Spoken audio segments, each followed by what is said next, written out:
In episode 2, Steven wakes up still hearing the Jackal. Once he uncuffs himself, he heads over to the mirror and asks to talk to the other guy, but the other guy isn't there. He decides to do what any normal person would do. They go into work. But at the museum, they're fixing the destruction that was caused by the Jackal, Steven, and the other guy. He sees a security guard who claims that it was a burst pipe, although the security guard is suspicious of that. And Steven asks, "Have you looked at the tape?" Security guard says, "No, I'm about to do that now." And Steven tells him, "Wait till you see what's on it." But when they go to look at it, you don't see the Jackal. You don't see Harrow. All you see is Steven cowering, Steven running into the bathroom, and then eventually Steven leaving. Although, as he tells the security guard, "When I left, that wasn't me." Unfortunately for Steven, now the museum knows who destroyed the bathroom, so they bring him in to let him know that he's being fired. They're not going to press charges, they just want him to leave. Right before he leaves, the security guard asks if he has any museum property on him, and Steven doesn't, at least not that he knows of. All he has is the Razor cell phone and the storage locker key. He needs somebody to talk to about this, but the only person that will listen is that street performer. And after talking to him, he realizes that if he can find this storage locker, he can prove to himself that he's not crazy. So Steven goes gallivanting through London, and on the 7th try, he finally finds a place where the person recognizes him. He leads him to a storage locker that Steven's never been before. And this unit is set up as if someone was living there. It's got a cot, it's got food, it's also got a duffel bag full of money with fake passports. And the passport has Steven's photo, but it says Mark Spector. So now Steven knows who his alter ego is. He also finds something else in that duffel bag. Deep inside is a scarab. And when he lifts it up, it opens up like a drone. Steven thinks it's a compass, but he doesn't know what it's pointing to. And that's when he hears Mark from behind him. Mark apologized to Steven, telling him that he wasn't supposed to see any of this. He goes on to explain how Steven is in danger, and he can save him just like he did the previous night. But what he can't have him do is meddle. And Steven does not take this news well at all. He yells at Mark, "Tell me what you are." Mark tells him that he serves the god of the moon, a god named Khonshu. Mark Spector is Khonshu's avatar, which means that, in a way, Steven Grant is also Khonshu's avatar. Their job is to protect the vulnerable and deliver Khonshu's justice to those that hurt them. Mark made a deal with Khonshu, and that deal is contingent on Steven not meddling. So he tells Steven, "I need the body, and once it's done, you're never going to see me again." Steven doesn't really like that deal. He has his own plan. He's going to take all that illegal stuff in the duffel bag and go to the police with it. He's completely okay with the scenario that the police lock him up and throw him in an insane asylum. He hopes that maybe they chock him up with enough pills that Mark is out of his head forever. It's not going to be that simple, though. When he leaves the storage facility, Khonshu is in the hallway waiting for him. He tries to outrun Khonshu, but he's unable to, and he turns a corner right into Khonshu, who tells him, "Give it back, you fool." Khonshu's a little moody. Steven doesn't follow that advice and runs out in the street, where he's nearly hit by a woman on a moped, but that woman recognizes him. She calls him Mark, and Steven figures that she must be Layla, and in fact she is. He begs her to give him a ride back to Steven's apartment, even though she thinks she's talking to Mark. And during that ride, you find out that Layla and Mark are married. When they arrive at Steven's apartment, they find out that they have a lot in common, Steven and Layla. He knows all about Egyptian history, and she is Egyptian. She also knows French, and he knows French. But even though they seem to be hitting it off, Layla doesn't buy the fact Mark is, quote, using an accent. She came there for a purpose.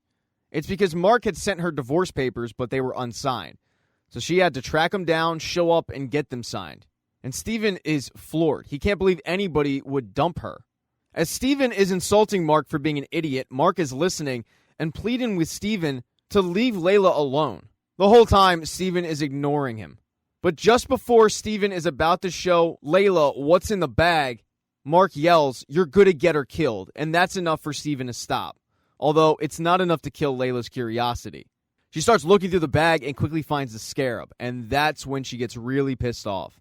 She knows exactly what the scarab is. It's the scarab pointing to Amit's tomb. And this was something that her and Mark fought side by side to get. Now she thinks that Mark is divorcing her just so he can keep it for himself. This causes Steven to say, "Go ahead, take it, I don't want it." And he tries to once again explain that he is not Mark Spector, he's Steven Grant. But the conversation gets interrupted when two police officers knock on the door. They barge their way in and start looking around, But they don't find Layla. She's gone. What they do find is that duffel bag full of money and the fake passport, and that's enough to take Steven in. When they run the name Mark Spector, what they find is shocking. Because Mark Spector is an international fugitive. He was a part of a team of mercenaries that hit a dig site in Egypt. They zip-tied all of the archaeologists and shot them. This is really surprising to the cops, but it turns out they're not cops because they don't take them to a police precinct. They're, in fact, working with Harrow. Steven knows that he's in a tough predicament, and he's visited by Mark in a reflection that says, just give me your body. I'll take care of these people. But Steven doesn't want to do it because he saw what Mark did in that small village. He doesn't want to kill. A little while later, Harrow shows up and uncuffs him.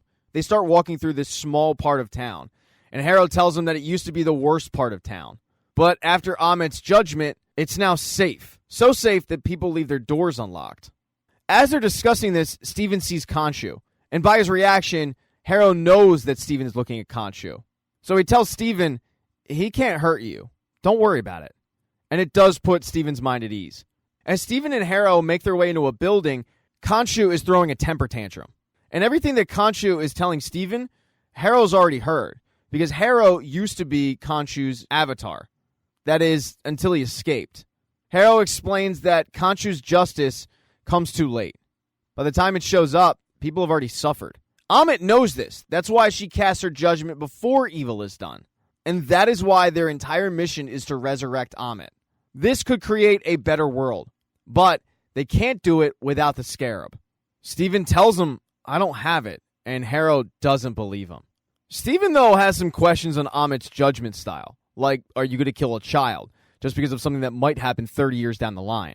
Or what about the people that think about killing their boss, but they're never actually going to act on it? Harrow compares it to cutting off a limb to save the body. And that doesn't sit well with Steven because, as he points out, a child isn't a limb. Harrow then shows Steven his cane. It was Amit's gift to her first avatar, and it contains a sliver of her power. The cane then starts glowing purple, and you can tell this thing would mess you up. Harrow says to Steven, I don't want to use it, but you gotta give me the scarab. And Mark, knowing what could happen, is warning Steven the entire time, don't give up Layla's name, give me the body. But Steven is going to have to give up Layla's name because Layla does that all on her own. She jumps out of the corner and says, I have it. I have the scarab.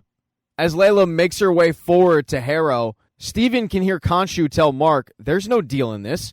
You better fix this, Mark. But right before Layla hands it over to Harrow, she turns to Steven and says, summon the suit. And that means nothing to Steven. He has no idea what she's talking about. She then gives him the scarab and starts to run away. And as they're trying to get out of there, you find out that Layla is a complete and total badass. She is picking Harrow's men apart. Harrow knows that he can't let the scarab get out of his possession. So he uses that cane, and you see the power. A portal opens up, and a jackal comes out. Steven and Layla barricade themselves in a room, but the jackal is standing outside, ready to bust itself in. Layla starts explaining to Steven that his real name is Mark, and there is a suit that he uses. She's literally seen him use it. All this time, Mark is begging Steven to just let him use the body. But that's when the jackal busts through the door and tackles Steven through a window. That's when Steven just yells to summon the suit. And it works, kind of. He summons a suit, but he looks more like me trying to go to my senior prom in '06. It doesn't look anything like Mark's suit.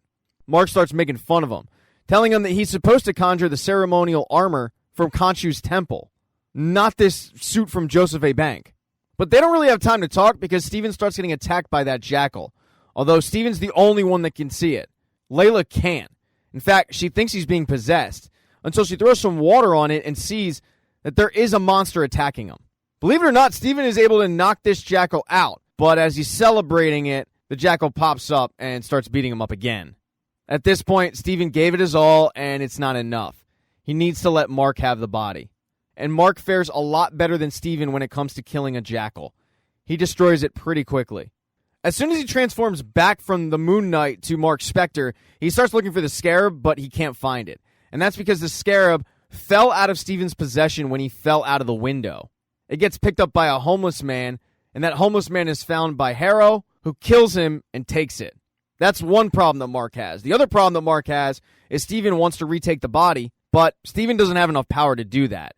And now he's got Steven yelling at him, telling him that he has no right to take the body. but Mark needs to finish the deal that he made with Khonshu.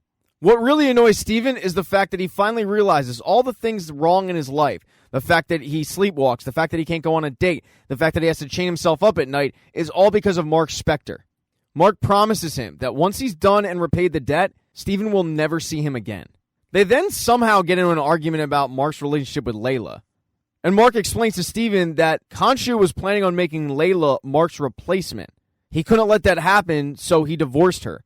But this is the final straw for Mark. He gets so sick of listening to Steven that he bashes the glass to destroy the reflection, shutting him up. He's then visited by Khonshu, who reminds him that he was nothing more than a corpse when Khonshu found him. And the fact that Mark thinks he owns that body is laughable. Mark swears to him that they'll find the scarab, but Khonshu tells him it's too late. Harrow has it. And that means that Mark has to get to Amit's tomb first. But there's only one way to do that. They have to go to Egypt. Thank you so much for checking out this recap. Please consider subscribing to the channel. Hit thumbs up if you liked it. Smash that thumbs down button if you thought this sucked. Make sure to be nice in the comment section. If you don't see the next video up in the end screen there, I'll get it up in a few days, not to worry. And I have merchandise, so go buy a mug or something. It's never too early to think about Christmas gifts, folks. Once again, thank you for checking out this recap.